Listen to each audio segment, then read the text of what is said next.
वैसे जरूरी नहीं है, लेकिन वीडियो को लाइक या फिर डिसलाइक करने की कोशिश जरूर किया करें। तो जैसे इस मूवी का स्टार्ट होता है, हमें मूवी का मेन कैरेक्टर सियोंग दिखाया जाता है और उसकी बेटी का बर्थडे होता है। इसीलिए सियोंग की मदर उसे कुछ पैसे देती है ताकि वो अपनी बेटी को डिनर पर ले जा सके। लेकिन अब सियोंग को और पैसों की जरूरत होती है, तो इसीलिए वो अपनी मदर का ATM कार्ड चुरा लेता है। इसके बाद वो अपनी मदर के सारे पैसे चुरा लेता है और पैसों को वो लगा देता है हॉर्स राइडिंग में, और इस गेम में वो 4 मिलियन वॉन जीत जाता है। अब सियोंग ने एक कंपनी से बहुत सारे पैसे उधार ले रखे थे, तो इसीलिए वही लोग उसके पीछे पड़ जाते हैं। इसके बाद वो सियोंग को पकड़ ही लेते हैं और वो उसे काफी मारते हैं। और जब सियोंग उनके पैसे लुटाने के लिए अपने पॉकेट्स चेक करता है, तो वो देखता है कि उसके पास तो पैसे हैं ही नहीं, यानी वो वाले पैसे जिसने हॉर्स राइडिंग में जीते थे। और तब उसे याद आता है कि जब वो इन लोगों से बचकर भाग रहा था तो वो एक लड़की से टकरा गया था, तो जरूर उसी लड़की ने ही उसकी जेब काट ली। अब क्योंकि सियोंग के पास पैसे तो होते ही नहीं, तो इसीलिए वो लोग उसे 1 महीने का और टाइम देते हैं जिसमें कि वो उनके पैसे लौटा दे। इसके बाद सियोंग कुछ पैसों का अरेंज करता है और अपनी बेटी को डिनर पर ले जाता है। इसके बाद सियोंग जल्दी से स्टेशन पर पहुंचता है, लेकिन अनलकीली उसकी ट्रेन तो मिस हो गई थी। और जब सियोंग वहां पर बैठकर ट्रेन के आने का वेट कर रहा था कि तभी अचानक से उसके पास एक आदमी आता है, और ये अननोन पर्सन था, यानी सियोंग उसके बारे में कुछ नहीं जानता था। फिर वो अननोन पर्सन सियोंग को कहता है कि मैं तुम्हारे साथ एक गेम खेलना चाहता हूँ। वो सियोंग को कहता है कि अगर तुम इस गेम में जीत गए तो मैं तुम्हें 1 लाख वॉन दूंगा। तब इतने सारे पैसों का सुनकर सियोंग ये गेम खेलने के लिए एग्री हो जाता है। इसके बाद सियोंग काफी मार खाने के बाद ये गेम जीत जाता है, यानी वो 1 लाख वॉन हासिल कर लेता है। इसके बाद वो अननोन पर्सन सियोंग को एक कार्ड देता है, ये कहते हुए कि अगर तुम और पैसे जीतना चाहते हो तो इस कार्ड पर जो नंबर लिखा हुआ है उस पर कांटेक्ट करना। इसके बाद सियोंग जब अपने घर जाता है तो उसकी मदर उसे कहती है कि तुम्हारी बेटी अगले साल अपने स्टेप फादर के साथ US में शिफ्ट हो रही है। यहाँ पर हमें ये पता चलता है कि सियोंग की डिवोर्स हो गई है और उसकी वाइफ ने दूसरी शादी भी कर ली है। लेकिन सियोंग कभी भी ये नहीं चाहता था कि उसकी बेटी उससे दूर जाए, लेकिन उसे बहुत सारे पैसे चाहिए होते हैं अपनी बेटी की कस्टडी वापस लेने के लिए, तो इसीलिए सियोंग उस कार्ड वाले नंबर पर कॉल करता है। इसके बाद सियोंग को एक गाड़ी में लाया जाता है जहाँ पर और भी लोग थे, लेकिन फिर उन सारे लोगों को बेहोश कर दिया जाता है। और जब उन सब लोगों की आँख खुलती है तो वो खुद को एक फैसिलिटी में पाते हैं जहाँ टोटल 456 लोग थे, और वो वहाँ पर एज अ प्लेयर थे क्योंकि उन सबको एक यूनिफॉर्म भी पहनाया हुआ था। इस फैसिलिटी का होस्ट यानी लीडर एक आदमी था जो कि फ्रंट मैन था वहाँ पर, और वो सब पर नजर रख रहा था। अब यहाँ पर एक कॉमन चीज थी कि जितने भी लोगों को वहाँ पर लाया गया था उन सब ने कर्जे लिए हुए थे बहुत ज्यादा। सियोंग वहाँ पर प्लेयर नंबर 1 से मिलता है जो कि एक बूढ़ा आदमी था। उस बूढ़े आदमी को ब्रेन ट्यूमर था, यही वजह थी कि वो यहाँ पर आया था क्योंकि उसकी लाइफ तो वैसे भी खत्म ही होने वाली थी। इसके बाद वहाँ पर 2 प्लेयर्स जिनमें लड़की का नाम सैब्यूक और लड़के का नाम जेंग होता है, उनके बीच फाइट होती है। अब यहाँ पर सैब्यूक वही लड़की थी जो सियोंग के पैसे लेकर भाग गई थी, यानी उसी ने उसकी जेब काटी थी। सियोंग तो उसे देखते ही पहचान लेता है, इसीलिए वो अपने पैसे मांगने के लिए उसके पास जाता है। तभी वहाँ पर कुछ गार्ड्स आ जाते हैं जिन्होंने पिंक कलर का यूनिफॉर्म पहना था और उनके फेस अच्छी तरह से कवर्ड थे। गार्ड्स उन सभी प्लेयर्स को बताते हैं कि तुम्हें यहाँ पर टोटल 6 गेम्स खेलनी होंगी और जो इस गेम का विनर होगा उसे बहुत सारे पैसे मिलेंगे।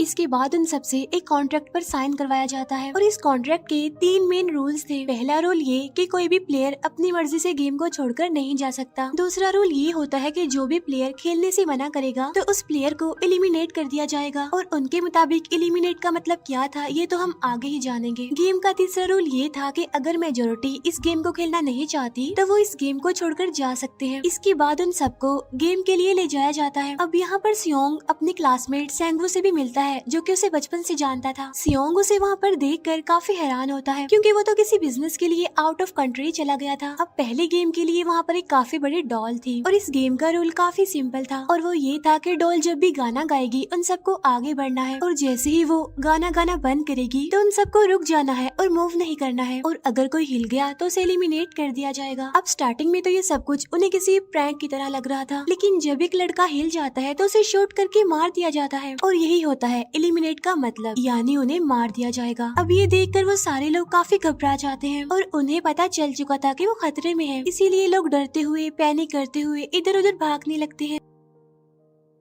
लेकिन अब क्योंकि गेम का रूल था इसीलिए जो भी हिलता है उसे मार दिया जाता है और जितने भी सर्वाइवर होते हैं वो किसी न किसी तरह इस गेम को कंप्लीट कर ही लेते हैं। लेकिन जो लोग मर जाते हैं उनकी डेड बॉडीज को वहाँ से ले जाया जाता है और अब 456 प्लेयर्स में से सिर्फ 255 ही रह गए थे। अब क्योंकि वो सारे प्लेयर्स इतना ज्यादा डर जाते हैं कि अब कोई भी गेम खेलना नहीं चाहता था। लेकिन जैसा कि रूल नंबर 3 था कि अगर मेजोरिटी चाहे तो वो ये गेम स्किप कर सकती है, तो इसीलिए उनका लीडर यानी फ्रंटमैन वोटिंग करवाता है। लेकिन इससे पहले उन्हें प्राइज मनी दिखाई जाती है यानी जो विनर को मिलेगी। लेकिन इन केस अगर कोई गेम को छोड़कर चला जाएगा तो ये सारे पैसे मरे हुए प्लेयर्स की फैमिलीज को मिल जाएंगे और ये prize money total 45 billion won होती है। इसके बाद वोटिंग करवाई जाती है जिसमें मेजोरिटी इस गेम को खेलना नहीं चाहती थी, तो इसीलिए गेम को यहीं पर स्टॉप कर दिया जाता है। लेकिन अगर कभी फ्यूचर में वो लोग चाहें तो इस गेम को रिज्वाइन कर सकते हैं। इसके बाद सभी लोगों को उनके घरों पर छोड़ दिया जाता है। नेक्स्ट डे सियोंग पुलिस स्टेशन जाता है और वहाँ पर वो पुलिस को सारी बात बता देता है। लेकिन उन लोगों को सियोंग की बातों पर यकीन नहीं होता और उल्टा वो लोग उसे पागल समझने लग जाते हैं। इसके बाद सियोंग उन्हें वही वाला कार्ड दिखाता है, लेकिन हैरान कर देने वाली बात तो ये है कि उस पर जो नंबर था वो रॉन्ग था। इसके बाद सियोंग जब घर जाता है तो उसकी मदर वहाँ पर नहीं होती। उधर सियोंग का क्लासमेट सेंगवू अपनी मदर को छुपकर देख रहा होता है और तभी वहाँ पर सियोंग भी आ जाता है। यहाँ पर सेंगवू अपसेट होते हुए सियोंग को बताता है कि मेरे ऊपर 6 बिलियन का कर्ज है। वो बताता है कि मैंने क्लाइंट्स के पैसे लेकर स्टॉक मार्जिन में लगा दिए थे, लेकिन अनलकीली वो सारे पैसे डूब गए। और तभी सियोंग के पास हॉस्पिटल से कॉल आती है। सियोंग की मदर का पाँव काफी इंजर्ड था, लेकिन डायबिटीज का ट्रीटमेंट ना होने की वजह से उनकी चोट और ज्यादा बढ़ गई। तब डॉक्टर सियोंग को बताते हैं कि तुम्हारी मदर का ट्रीटमेंट हो सकता है, लेकिन इसके लिए हमें इनका पाँव काटना होगा। लेकिन इस ऑपरेशन में बहुत सारे पैसे लगने वाले थे। लेकिन जाहिर सी बात है सियोंग के पास इतने पैसे तो होते नहीं। इवन उसने तो अपनी मदर के इंश्योरेंस के पैसे भी उड़ा दिए थे। तब इसीलिए सियोंग पैसे मांगने के लिए अपनी वाइफ के पास जाता है, लेकिन उसकी वाइफ उसे पैसे देने से इनकार कर देती है। फिर उसकी वाइफ अपने हस्बैंड को बताती है कि सियोंग आया था पैसे मांगने के लिए और तभी उसका हस्बैंड सियोंग को पैसे देने आता है। साथ साथ उसे ये भी कहता है कि मेरी फैमिली से दूर रहो। लेकिन सियोंग उसे मारने लगता है और तभी उसकी बेटी भी वहाँ पर आ जाती है। इसके बाद सियोंग का एक फ्रेंड अपने बॉस के पास पैसे मांगने जाता है, लेकिन उसका बॉस उसे पैसे देने से मना कर देता है, तो इसीलिए उन दोनों के बीच फाइट होने लगती है। इस फाइट के दौरान उसके बॉस का हाथ मशीन में आ जाता है, तो मौके का फायदा उठाकर सियोंग का फ्रेंड पैसे लेकर वहाँ से भाग जाता है। फिर इसके बाद सियोंग का फ्रेंड अपने घर आकर अपनी वाइफ को कहता है कि पहली फ्लाइट लो और जाओ यहाँ से। इसके बाद सईब्यूक एक एजेंट से मिलती है क्योंकि उसने अपनी मदर को नॉर्थ एरिया से साउथ एरिया में लाना था। सईब्यूक वही लड़की जिसने सियोंग की जेब काटी थी, लेकिन यहाँ अपनी मदर को लाने के लिए सईब्यूक को बहुत सारे पैसों की जरूरत थी। अब सईब्यूक का एक छोटा भाई भी होता है जिससे उसने प्रॉमिस किया होता है कि मैं मदर को जरूर ले आऊंगी। इसके बाद हमें एक ऑफिसर दिखाया जाता है और इस ऑफिसर का भाई कुछ टाइम से मिसिंग था, इसीलिए वो ऑफिसर अपने भाई के घर जाता है, जहाँ उसे पता चलता है कि उसका भाई तो पिछले कुछ दिनों से अपने घर पर भी नहीं आया। और जब वो ऑफिसर घर को चेक कर रहा होता है तो उसे एक कार्ड मिलता है वहाँ पर, और इस ऑफिसर ने सेम ऐसा ही कार्ड पुलिस स्टेशन में सियोंग के पास भी देखा था, तो इसीलिए वो ऑफिसर सियोंग के पास जाकर उससे इस बारे में पूछता है, लेकिन सियोंग उसे कुछ नहीं बताता। इसके बाद सियोंग जब अपने घर जाता है तो उसे वो कार्ड दोबारा मिल जाता है वहाँ पर। अब सियोंग डिसाइड करता है कि वो दोबारा से उस गेम को ज्वाइन करेगा, इसीलिए सभी प्लेयर्स को एक शिप के पास ले जाया जाता है। इधर ही वो ऑफिसर भी गाड़ियों का पीछा करते हुए उस शिप तक आ जाता है। वो एक गार्ड को मारकर उसे पानी में फेंक देता है। इसके बाद उन सभी प्लेयर्स को एक आइलैंड पर मौजूद फैसिलिटी में लाया जाता है। अब यहाँ पर उन्हें जरा भी अंदाजा नहीं था कि अगला गेम कौन सा होगा और उसे कैसे खेला जाएगा। इसके बाद वो लोग अपनी अलग अलग टीम्स बना लेते हैं। रात को सईब्यूक और उसकी फीमेल फ्रेंड वॉशरूम जाते हैं। यहाँ पर सईब्यूक गार्ड्स की नजरों से बचते हुए उस फैसिलिटी को एक्सप्लोर करने लगती है। तभी वो देखती है कि गार्ड्स बड़े बड़े बर्तनों में कुछ बना रहे हैं,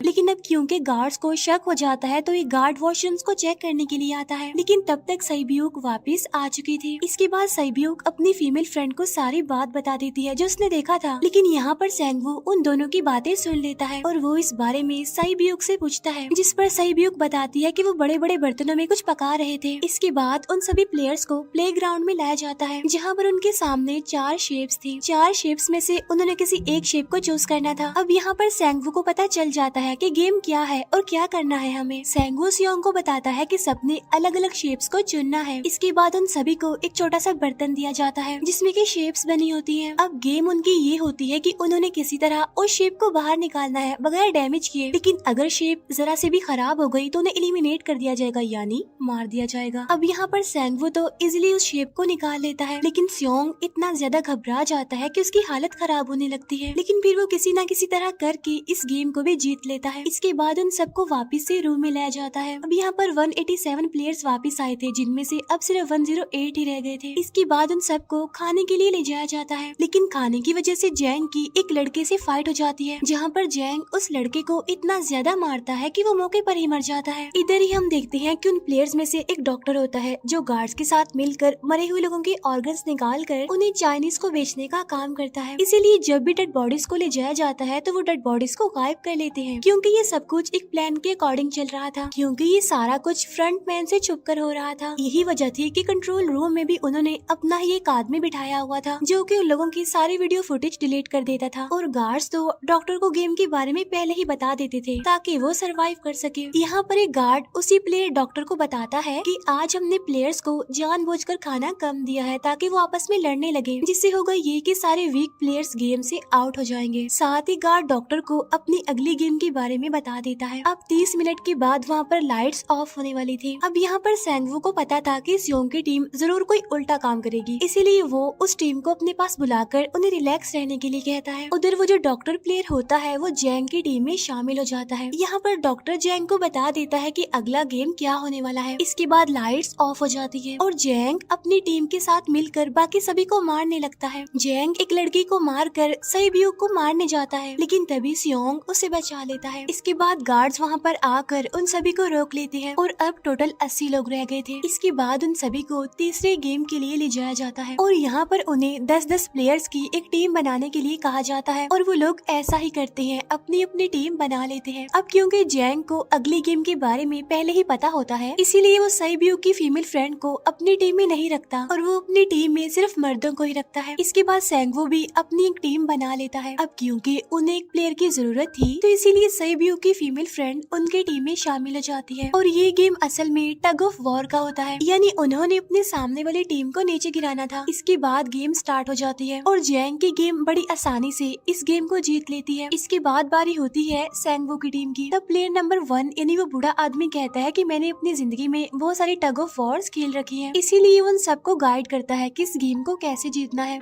तो इसीलिए वो लोग किसी न किसी तरह करके इस गेम को जीत जाते हैं। फिर दिखाया जाता है कि 30 मिनट के बाद दोबारा से लाइट्स ऑफ हो जाएंगी, जिस पर सेंगवू उन सबको कहता है कि रेडी रहना। तो इसीलिए वो डिसाइड करते हैं कि एक एक करके हम पहरा देंगे। अब जैंग की टीम में एक से बढ़कर एक चालाक प्लेयर था, तो इसीलिए जैंग को डर होता है कि कहीं उसकी टीम उसे ही साइड पर ना लगा दे, यानी उसे ही अपने रास्ते से ना हटा दे।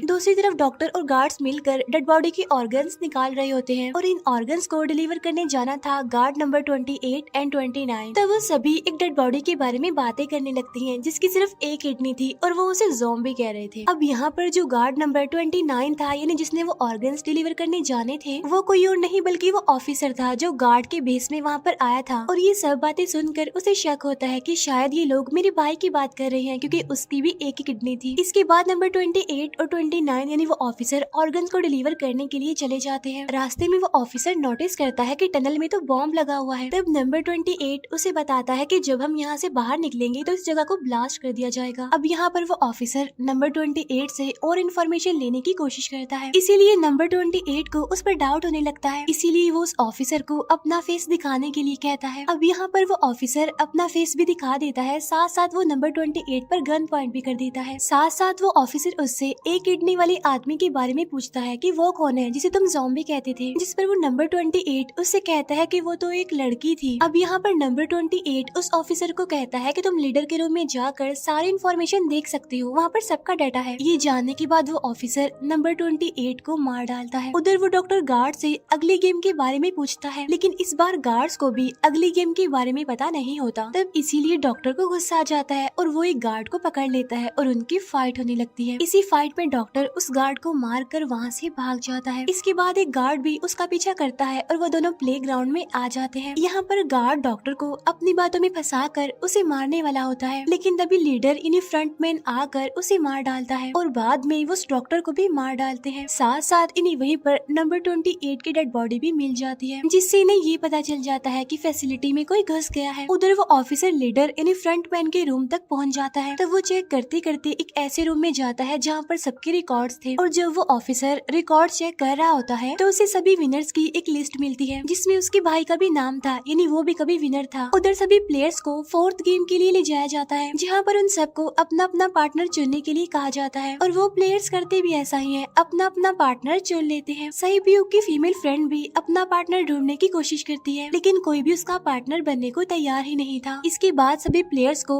10-10 मार्बल्स दिए जाते हैं। असल में ये गेम ऐसी होती है कि एक प्लेयर को अपने पार्टनर से सारे मार्बल्स लेने होते हैं बगैर कोई जोर जबरदस्ती किए, और जो दूसरा पर्सन होगा यानी जिसके पास मार्बल्स नहीं होंगे उसे मार दिया जाएगा। फिर सैंगवू और सियोंग का फ्रेंड ऑड और इवन का गेम खेलते हैं, जिसमें कि उन्होंने गेस करना था कि सामने वाले के हाथ में कितने मार्बल्स हैं। अब यहाँ पर सियोंग का फ्रेंड सैंगवू के सारे मार्बल्स जीत जाता है, जिसकी वजह से लास्ट में सैंगवू के पास सिर्फ एक ही मार्बल बचता है। अब क्योंकि सैंगवू को पता चल चुका था कि अब वो बच नहीं पाएगा, इसीलिए वो सियोंग के फ्रेंड को अपनी बातों में फंसा कर उसे ये यकीन दिलाता है कि अगर हम में से कोई भी हार गया तो हारे हुए लोगों का मैच दोबारा करवाया जाएगा। अब यहाँ पर सैंगवू धोखे से सियोंग के फ्रेंड के सारे मार्बल्स चेंज कर देता है। इसके बाद सैंगवू मार्बल्स लेकर गार्ड को दे देता है और वहाँ से बाहर चला जाता है, और जब सियोंग का फ्रेंड मार्बल्स चेक करता है तो वहाँ पर पत्थर होते हैं। उधर प्लेयर नंबर 1 यानी उस बूढ़े आदमी की हालत खराब हो रही थी, इसीलिए वो तो इधर उधर घूम रहा था, लेकिन सियोंग किसी तरह उसे खेलने के लिए एग्री कर लेता है। अब यहाँ पर वो दोनों यानी वो बूढ़ा आदमी और सियोंग भी इवन आउट खेलते हैं। अब इनमें से वो बूढ़ा आदमी सियोंग के सारे मार्बल्स जीत जाता है, लेकिन लास्ट राउंड में वो बूढ़ा आदमी भूल जाता है कि उसने क्या चूज किया था। तो यहाँ पर सियोंग उसे बातों में फंसा कर उसके सारे मार्बल्स ले लेता है, लेकिन यकीन मानिए कि वो बूढ़ा आदमी काफी चालाक था। उसने एक मार्बल अपने पास ही रखा हुआ था और वो दोबारा से इधर उधर घूमने लगता है। अब यहाँ पर सियोंग उसे रिक्वेस्ट करता है कि प्लीज मेरे साथ एक और गेम खेलो ना। तब यहाँ पर वो बूढ़ा आदमी कहता है कि मुझे पता है कि तुमने सारे मार्बल्स धोखे से लिए हैं मुझसे। वो कहता है कि मुझे सब पता था, बस मैं पागल बनने की एक्टिंग कर रहा था। तभी सुनकर सियोंग को उस पर तरस आ जाता है और वो उसे ही सारे मार्बल्स दे देता है। उसके बाद सैब्यूक और उसकी फीमेल फ्रेंड भी गेम खेल रहे होते हैं। उनकी गेम ये होती है कि जो मार्बल्स को दीवार के ज्यादा करीब फेंकेगा वो ही जीतेगा। पहले सैब्यूक अपने मार्बल्स फेंकती है, लेकिन जब सैब्यूक की फ्रेंड की बारी आती है तो वो अपने सारे मार्बल्स फेंक देती है। लेकिन जब सैब्यूक ये देख लेती है तो वो अपने फ्रेंड को दोबारा फेंकने के लिए कहती है, जिस पर उसकी फ्रेंड कहती है कि नहीं सैब्यूक, मैं बिल्कुल अकेली हूँ, मेरे पीछे तो कोई भी नहीं है, लेकिन अगर तुम्हें कुछ हो गया तो ये अच्छी बात नहीं है, तुम्हारे पीछे तुम्हारा छोटा भाई है, तुम्हारा वेट कर रहा है वो। और इसी वजह से सैब्यूक की फ्रेंड को मार दिया जाता है। इसके बाद उन सबकी डेड बॉडीज को वहाँ से ले जाया जाता है। इसके बाद वो सब वापिस से रूम में आ जाते हैं। यहाँ पर जैंग देखता है कि सैब्यूक की वो वाली फ्रेंड तो अभी तक जिंदा है, जो कि बड़ी आराम से बैठी हुई थी। अब यहाँ पर हमें पता चलता है कि सैब्यूक की ये वाली फ्रेंड जैंग की भी फ्रेंड थी, लेकिन अब क्योंकि उन दोनों के बीच किसी बात को लेकर क्लैश चल रहा था तो इसीलिए जैंग की वो फ्रेंड उसे बुली करने लगती है। इसके बाद फ्रंटमैन को एक डेड बॉडी के पास उस ऑफिसर का आईडी कार्ड मिल जाता है। तभी फ्रंटमैन को पता चलता है कि उसके सारे वीआईपीज आ चुके हैं, तो इसीलिए फ्रंटमैन उन्हें लेने के लिए चला जाता है। फिर सारे वीआईपीज को उनके रूम में लाया जाता है। इसके बाद फ्रंटमैन वीआईपीज के आने के बारे में एक और आदमी को जाकर बताता है, और यही आदमी मेन होता है। और ये कौन होता है हम ये आगे जानेंगे। फिर नेक्स्ट डे उन सबको 5वें गेम के लिए लाया जाता है, जहाँ पर 1 से लेकर 16 तक नंबर पड़े होते हैं, और वो सभी प्लेयर्स अपना अपना नंबर ले लेते हैं। नंबर का मतलब ये था कि जो नंबर भी एक प्लेयर पर आएगा उसके मुताबिक उसकी बारी आएगी। अब यहाँ पर लास्ट में पहला और आखिरी नंबर रह जाता है, यानी 1 और 16। तो यहाँ पर सियोंग कंफ्यूज हो जाता है कि उसे कौन सा नंबर चूज करना चाहिए। अगर उसने पहला नंबर लिया तो वो फंसेगा और मरेगा, क्योंकि उसे नहीं पता कि गेम क्या है। और अगर लास्ट नंबर लेगा तो क्या पता उसकी बारी ही ना आए, टाइम कम रह जाए। और तभी वहाँ पर एक आदमी आ जाता है और वो सियोंग को कहता है कि मुझे पहला नंबर चाहिए, क्योंकि मैं अपनी जिंदगी में कभी भी फर्स्ट नंबर पर नहीं आया। फिर इसके बाद उन्हें गेमिंग रूम में लाया जाता है। अब इस गेम का रूल ये होता होता है कि दिए हुए टाइम में उन्हें ब्रिज की दूसरी साइड पर जाना है। अब इसके बीच में दो तरह के ग्लास लगे होते हैं, एक तो होता है आम ग्लास और एक होता है टेम्पर्ड ग्लास। आम ग्लास पर पाँव रखते ही वो टूट जाएगा और वो लोग नीचे गिर जाएंगे। इसके बाद गेम स्टार्ट हो जाता है और वो लोग एक एक करके मरने लगते हैं। फिर एक टाइम ऐसा आता है जब जैंग सबके सामने होता है और वो आगे ही नहीं बढ़ रहा होता। अब उनके पास एक ही रास्ता था, या तो वो आगे जाए या सारे ही मर जाएं। और तभी जैंग के सामने उसकी वही फ्रेंड आ जाती है जो उसे बुली कर रही थी, और वो जैंग को कहती है कि मैंने तुम्हें कहा था कि जिस दिन तुमने मुझे धोखा दिया मैं तुम्हें मार दूंगी। इसके बाद वो जैंग को पकड़ लेती है और उसे लेकर नीचे कूद जाती है, जिसकी वजह से उन दोनों की मौत हो जाती है। अब वहाँ पर एक आदमी था जो कि ग्लास कंपनी में काम करता था और उसे पता था कि टेम्पर्ड ग्लास कौन सा है, लेकिन जब फ्रंट मैन को इस बात का पता चल जाता है तो वो लाइट्स ऑफ करवा देता है ताकि वो ग्लास को पहचान ही ना पाए। अब लास्ट में एक ही स्टेप बचता है और उनके पास तो टाइम ही नहीं था, इसीलिए सेंगवू उस आदमी को धक्का दे देता है। तो यहाँ पर सेंगवू, सियोंग और सैब्यूक ब्रिज को पार कर लेते हैं, लेकिन ग्लास टूटने की वजह से उन्हें काफी चोट लग जाती है, खास तौर पर सैब्यूक को।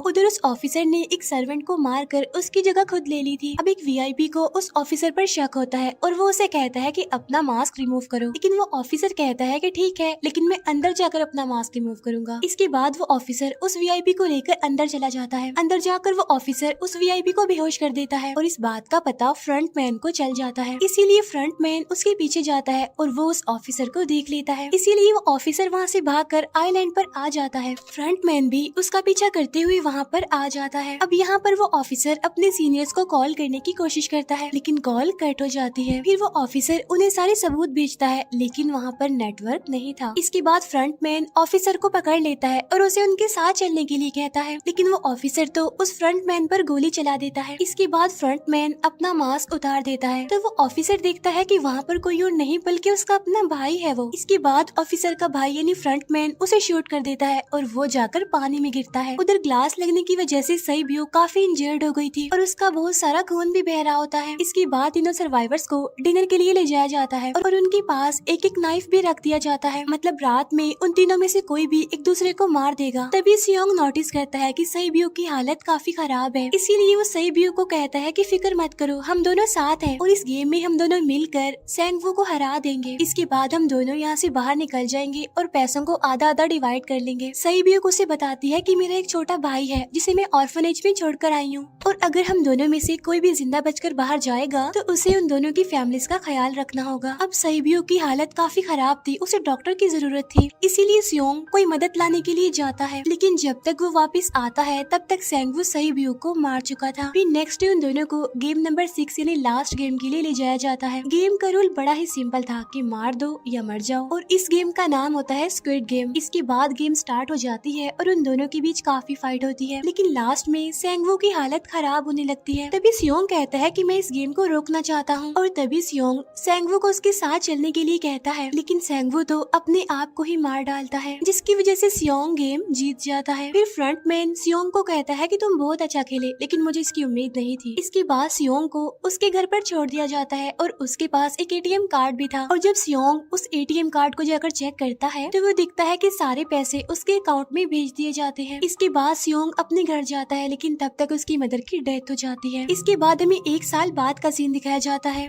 जहाँ पर हम देखते हैं कि सियोंग की हालत काफी खराब हो गई है, यानी वो अब काफी नशा करने लग गया है और उसने अब तक उन पैसों को हाथ तक नहीं लगाया। एक दिन एक फूल बेचने वाली औरत सियोंग के पास आती है और वो उसे सेम वैसा ही कार्ड देती है जिसमें एक एड्रेस लिखा हुआ था, और फिर सियोंग उस एड्रेस पर जाता है, जहाँ पर उसे पता चलता है कि ये सारा किया धरा किसी और का नहीं बल्कि उस बूढ़े का है, प्लेयर नंबर 1 का, और वो अभी भी जिंदा है। यहाँ पर वो बूढ़ा आदमी सियोंग को बताता है कि मैं अपनी लाइफ से बोर हो चुका था और ये सारी गेम मैंने अपने क्लाइंट्स के साथ मिलकर बनाई ताकि मैं लोगों को मरता हुआ देखकर एंजॉय कर सकूं, लेकिन हाँ, हमने किसी को मजबूर नहीं किया था ऐसा करने के लिए, और मैंने गेम में इसीलिए पार्टिसिपेट किया क्योंकि गेम देखने से ज्यादा उसे खेलने में मजा आता है। वो कहता है जो पैसे तुम्हारे पास है वो मेरे ही हैं, और ये कहते ही उस बूढ़े आदमी की मौत हो जाती है। इसके बाद सियोंग सैब्यूक के छोटे भाई के पास जाता है और उसे लेकर वो जाता है सेंगवू की मदर के पास, और वो सेंगवू की मदर को कहता है कि इस बच्चे का ख्याल रखना, साथ साथ वो उसे एक बैग भी देता है जिसमें बहुत सारे पैसे होते हैं। इसके बाद सियोंग स्टेशन पर जाता है जहाँ पर उसे वही अननोन पर्सन मिलता है जो कि उसे मूवी के स्टार्ट में भी मिला था। यहाँ पर सियोंग उसका पीछा भी करता है, लेकिन तब तक वो भाग चुका था। फिर सियोंग उस कार्ड वाले नंबर पर कॉल करता है और वो पूछता है कि तुम लोग कौन हो और लोगों के साथ ऐसा क्यों कर रहे हो, क्यों खेल रहे हो लोगों की जिंदगी से। लेकिन आगे से उसे रिस्पॉन्स आता है कि सियोंग, अगर तुमने जिंदा बचना है तो प्लेन में चढ़ जाओ। और इसी के साथ ही मूवी यहीं पर एंड हो जाती है। Thank you for watching.